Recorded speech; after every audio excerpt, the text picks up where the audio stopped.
Hello दोस्तों, railway job classes में आपका हार्दिक स्वागत है। आज हम ध्वनि से संबंधित विभिन्न प्रकार के प्रश्नों को देखने वाले हैं, उस पर चर्चा करने वाले हैं। ये जितने भी प्रश्न आज हम इस क्लास में चर्चा करेंगे, ये सभी प्रश्न रेलवे के एग्ज़ाम हो या कॉम्पिटिटिव एग्ज़ाम हो, उन सभी एग्ज़ामों में ये क्वेश्चन बार बार पूछे जाते हैं।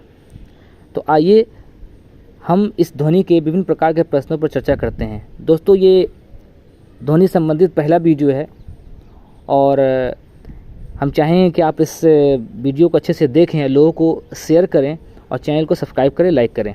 आइए हम शुरू करते हैं। सबसे पहला क्वेश्चन आपको यहाँ पे दिख रहा है कि ध्वनि के अध्ययन को क्या कहा जाता है। ये क्वेश्चन से आप चाहें तो इसका स्क्रीनशॉट खींच के रख सकते हैं ताकि बाद में आपको रिवीजन करने में आसानी हो। तो ध्वनि के अध्ययन को हम कहते हैं एकॉस्टिक्स। क्या कहते हैं? एकॉस्टिक्स कहते हैं। तो एकॉस्टिक जो है ये रहा एकॉस।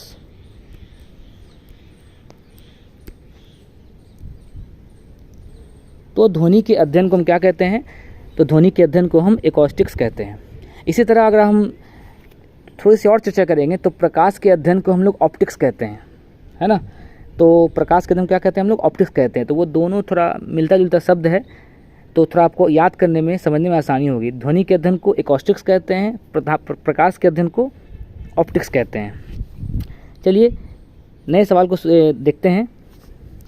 अगला प्रश्न आपके सामने है, ध्वनि के संचरण के लिए किन माध्यमों को होना जरूरी है। सबसे इम्पोर्टेंट बात यहाँ पर ये समझिए कि माध्यम का मतलब क्या होता है। माध्यम का मतलब होता है रास्ता, पथ। पथ में आने वाली चीज़ें, जैसे कि ठोस। ठोस में क्या क्या हो सकता है? लकड़ी, पत्थर, पेड़, पौधा, धूल, कण, ये सभी ठोस हैं। द्रव मतलब क्या हो सकता है? द्रव मतलब हो सकता है लिक्विड, मतलब पेट्रोल हो गया, जल हो गया, दूध हो गया। जितने भी तरह के द्रव आपको समझ में आते हैं, दिखते हैं, वो सब द्रव के अंदर आते हैं। इसके अलावा गैस। गैस में क्या क्या हो गया? कार्बन डाइऑक्साइड गैस हो गया, ऑक्सीजन गैस हो गया, नाइट्रोजन गैस हो गया। इस तरह विभिन्न प्रकार के गैस वायुमंडल में पाए जाते हैं। तो ये सभी हमारे माध्यम हैं। तो सबसे इम्पोर्टेंट बात यह है कि ध्वनि के संचरण के लिए किन माध्यमों को होना जरूरी है। तो ध्वनि के संचरण के लिए ठोस, द्रव, गैस, ये माध्यम है। इन माध्यमों को होना अत्यंत आवश्यक है। इन माध्यमों को होना अत्यंत आवश्यक है। किसका आवश्यकता है? ठोस, द्रव और गैस। ये तीन माध्यम है, ठोस, द्रव, गैस। अगर ये माध्यम ना हो तो ध्वनि का संचरण कभी भी नहीं हो सकता है। ये बात आप अच्छे से समझ लीजिए, है ना। मतलब ठोस में सभी चीज़ें आ सकती हैं, जितनी भी ठोस वस्तु होते हैं। गैस, द्रव का भी सेम चीज़ है और गैस का भी सेम है। तो क्वेश्चन ये था कि ध्वनि के संचरण के लिए किन किन माध्यमों को होना जरूरी है। तो ठोस, द्रव, गैस का होना जरूरी है। देखिए, इससे एक चीज़ और निकल के आता है, आगे आप पढ़ेंगे या आपको ध्वनि से संबंधित प्रश्न में सुनने को मिलेगा कि सबसे ज़्यादा ध्वनि का जो वेग होता है वो किस में होता है। तो याद रखेंगे, सबसे ज़्यादा ध्वनि का जो वेग होता है वो होता है आपका ठोस में होता है। उसके बाद किस में होता है? द्रव में होता है। उसके बाद गैस है। मतलब सबसे ज़्यादा होगा ठोस में, उससे कम होगा द्रव में, और सबसे कम जो ध्वनि का वेग होता है वो होता है गैस में। लेकिन इसके अलावा इसमें और डीप क्वेश्चन पूछता है कि 4 ऑप्शन दे देगा आपको। अब जो सबसे ज़्यादा ठोस होगा उसे आपको चुनना है। जैसे कि आपको इस ऑप्शन में दे देगा स्टील दे देगा, लकड़ी दे देगा, ठीक है, या कोई कागज़ दे देगा, ठीक है, या कोई और वस्तु दे देगा, प्लास्टिक दे देगा। तो अब बताइए, स्टील हो गया, प्लास्टिक हो गया, लकड़ी हो गया, या कागज़ हो गया। अब आप खुद बताएंगे कि सबसे ज़्यादा इसमें ठोस कौन है इसमें। तो जाहिर सी बात, सबसे ज़्यादा जो ठोस है वो है स्टील। तो इस तरह एग्जाम में पूछ सकता है क्वेश्चन कि इन 4 वस्तुओं में से सबसे ज़्यादा ध्वनि का वेग किस में होता है। तो आपको ये देखना है कि ठोस तो चारों है, तो ठोस में भी सबसे ज़्यादा ठोस कौन है? तो स्टील है। तो इस तरह इसका ऑप्शन क्या हो जाएगा? स्टील हो जाएगा, ठीक है। तो ध्वनि के संचरण के लिए किन माध्यमों का होना जरूरी है। तो ठोस, द्रव, गैस का होना जरूरी है, और ठोस में भी जो सबसे ज़्यादा ठोस है उसका ज़रूरत है, ठीक है। अब हम नेक्स्ट क्वेश्चन पर चर्चा करते हैं। अगला है क्वेश्चन कि ध्वनि किसमें संचरण नहीं हो सकती। अभी हमने पढ़ा कि ध्वनि के संचरण के लिए ठोस, द्रव, गैस का होना अत्यंत आवश्यक है। अगर ठोस द्रव गैस ना हो तो ध्वनि संचरण कर सकती है, ध्वनि अब चल सकती है, ध्वनि अपने पथ पर चल सकती है, नहीं चल सकती है। तो ध्वनि किस में संचरण नहीं हो सकती है सवाल है, जिसका जवाब ये होगा निर्वात। मतलब यानी ठोस भी ना हो, द्रव भी ना हो और गैस भी ना हो, उसे क्या बोलेंगे हम? निर्वात कहेंगे। मतलब वैक्यूम बोल सकते हैं इसको, है ना, इंग्लिश में वैक्यूम बोल सकते हैं। तो ध्वनि किस में संचरण नहीं हो सकती है? निर्वात में संचरण नहीं हो सकती। मतलब ध्वनि के संचरण के लिए किसी न किसी माध्यम का होना आवश्यक है, और निर्वात में कोई भी माध्यम नहीं होता, मतलब वैक्यूम होता है। ठीक है, नेक्स्ट क्वेश्चन पे हम लोग चलते हैं। ध्वनि के वेग पर किसका प्रभाव नहीं पड़ता है? ठीक है, तो ध्वनि के वेग पर, ध्वनि का जो वेग होता है, स्पीड होता है, ध्वनि के वेग पर दाब का कोई प्रभाव नहीं होता है। ध्वनि के वेग पर दाब का कोई प्रभाव नहीं पड़ता है। ध्वनि चल रहा है, ठीक, ध्वनि अपने रास्ते पे चल रहा है, उस पर आप कितना भी प्रेशर डाल दें, ध्वनि में कोई प्रभाव नहीं पड़ेगा। इसका उत्तर यही है ना। तो क्वेश्चन था कि ध्वनि के वेग पर किसका प्रभाव नहीं पड़ता है, तो दाब का कोई भी प्रभाव नहीं पड़ता है। नेक्स्ट क्वेश्चन देखते हैं, ध्वनि किस तरंग का उदाहरण है? अब यहाँ पे हमें ये समझना है कि ध्वनि किस तरंग का उदाहरण है। तो देखिए, यहाँ पर जो ध्वनि का जो सवाल पूछा जा रहा है कि किस तरंग का उदाहरण है, तो हम जब पढ़ेंगे ध्वनि चैप्टर, तो उसमें तरंग जो होता है दो तरह का होता है। ठीक है, एक होता है यांत्रिक तरंग, जिसको हम लोग यांत्रिक तरंग हो गया, यांत्रिक तरंग, तरंग नहीं लिख रहे हैं, यांत्रिक तरंग। दूसरा है अयांत्रिक तरंग, अयांत्रिक तरंग। ठीक है, अब यांत्रिक तरंग दो तरह का होता है। ठीक है, पहला होता है अनुप्रस्थ तरंग, अनुप्रस्थ तरंग होता है। दूसरा होता है अनुदैर्घ्य तरंग होता है। तो क्या होता है? अनुदैर्घ्य तरंग। अगर शब्दों में कुछ गड़बड़ी दिखे तो माफ़ कीजिएगा, क्योंकि असल इम्पोर्टेंट शब्दों को कभी कभी गड़बड़ हो जाता है। तो पहला आपका अनुप्रस्थ तरंग है, दूसरा है अनुदैर्घ्य तरंग। यांत्रिक तरंग में, अयांत्रिक तरंग में आता है विद्युत चुंबकीय तरंग आता है, विद्युत चुंबकीय तरंग आता है। मतलब ये रहा कि तरंग दो प्रकार का होता है, यांत्रिक तरंग, अयांत्रिक तरंग। यांत्रिक तरंग होता है अनुप्रस्थ तरंग, अनुदैर्घ्य तरंग, और अयांत्रिक तरंग होता है विद्युत चुंबकीय तरंग। तो इसी अनुप्रस्थ तरंग में ही ध्वनि को रखा जाता है, नहीं रखा जाता है। तो ध्वनि क्या है? ध्वनि क्या है? यांत्रिक तरंग है या अयांत्रिक तरंग है? आप बताइए, ध्वनि किस तरंग का उदाहरण है? ध्वनि एक अनुदैर्घ्य तरंग का उदाहरण है, अनुप्रस्थ तरंग का उदाहरण नहीं है, है ना। ध्वनि एक अनुदैर्घ्य तरंग का उदाहरण है। ठीक है, ध्वनि किसका आंसर क्या हो जाएगा? अनुदैर्घ्य तरंग, है ना, अनुदैर्घ्य तरंग। ठीक है, नेक्स्ट क्वेश्चन पे चलते हैं। ध्वनि में ध्रुवण की घटना होती है या नहीं होती है? अब इस सवाल को समझने के लिए सबसे पहले हमें यह समझना होगा कि ध्रुवण की घटना होती क्या है। ध्रुवण की घटना क्या होती है? ध्रुवण कहते किसे हैं?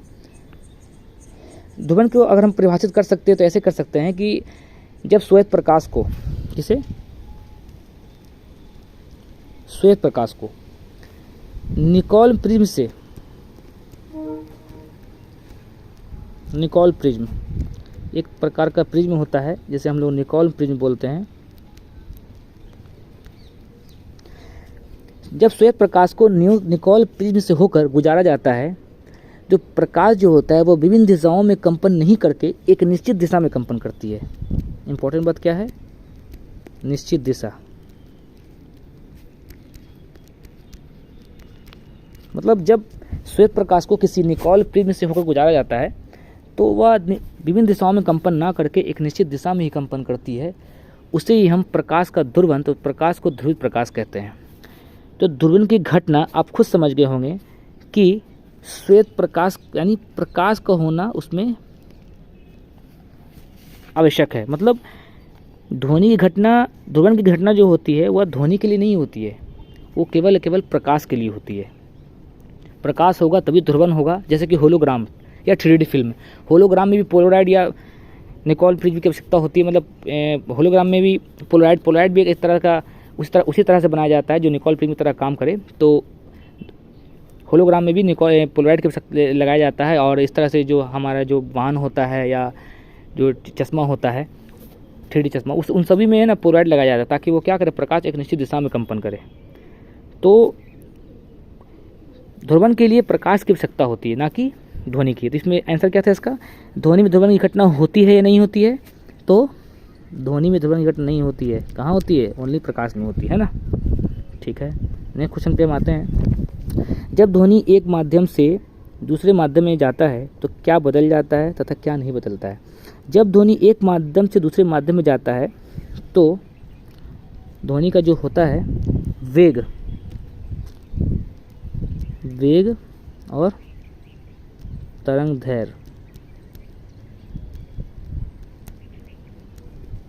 दैर्घ्य, ये दो चीज़ जो होता है ना वो बदल जाता है। ठीक है, और क्या नहीं बदलता है? तो उसकी आवृत्ति कभी नहीं बदलती है, उसकी आवृत्ति कभी नहीं बदलती है। अब वेग तरंग दैर्घ्य क्या है, आवृत्ति क्या है, नेक्स्ट क्लास में हम लोग पढ़ेंगे तो उसको डिटेल में अच्छे समझेंगे।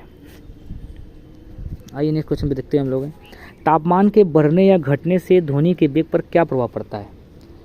तो सबसे पहले हम समझेंगे तापमान और उसका जो वेग होता है, ध्वनि का जो तापमान के बढ़ने या घट ध्वनि के वेग पर क्या, मतलब ध्वनि का जो वेग होता है और जो टेम्परेचर होता है उसमें क्या संबंध होता है। पहले संबंध मतलब फॉर्मूला समझेंगे हमें। यानी ध्वनि का जो वेग यानी भी जो होता है, ध्वनि का वेग जो भी होता है वो जो है समानुपाती किसके होता है? तापमान के वर्गमूल के समानुपाती होता है। या इसको हम ऐसे भी लिख सकते हैं, भी समानुपाती टी पे पावर 1/2, है ना। यानी पता ये चला कि अगर टी बढ़ेगा तो भी बढ़ेगा, टी घटेगा भी घटेगा। कैसे? अगर मान लीजिए टी का मान हम 16 रखते हैं, टी का मान 2 रखते हैं, ठीक, छोड़िए 2 नहीं रखते हैं, 4 रखते हैं, तो भी का मान कितना आ जाएगा? 2 आ जाएगा। लेकिन अगर हम टी का मान 16 रखेंगे, भी का मान कितना आ जाएगा? 4 आ जाएगा। यानी भी टी बढ़ा तो भी बढ़ा, टी घटेगा तो भी घटेगा।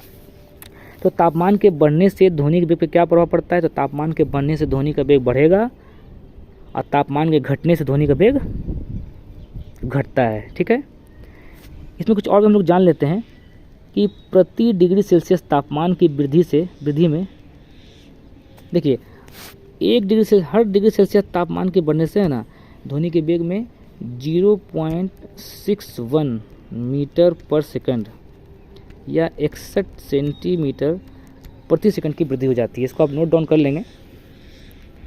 यानी 1 डिग्री सेल्सियस तापमान बढ़ने से ध्वनि के वेग में 0.61 मीटर पर सेकंड या 61 सेंटीमीटर प्रति सेकंड की वृद्धि हो जाती है। ये बहुत ही इंपॉर्टेंट पॉइंट है। इसको समझने से क्या होगा कि जो आगे क्वेश्चन या आगे क्लास में जो हम न्यूमेरिकल समझेंगे उस न्यूमेरिकल में ये बहुत ही कम आने वाला है। या आगे जब भी जितने भी तरह के एग्ज़ाम होते हैं उसमें जो न्यूमेरिकल्स पूछे जाते हैं फिजिक्स के, अक्सर ये क्वेश्चन इसमें पूछे जाते हैं कि उसमें तापमान बढ़ाने के बाद उसमें पूछा जाता है कि उसमें वेग में कितना वृद्धि हो गया। तो ये बहुत ही ज़्यादा आपको काम आएगा। क्वेश्चन है, आर्द्रता के बढ़ने से ध्वनि तथा घनत्व पर क्या प्रभाव पड़ेगा? आर्द्रता का मतलब क्या होता है? आर्द्रता का मतलब होता है कि वायुमंडलीय तापमान में उपस्थित नमी। इससे पहले हम लोगों ने पढ़ा था कि तापमान बढ़ेगा तो ध्वनि का वेग भी बढ़ेगा।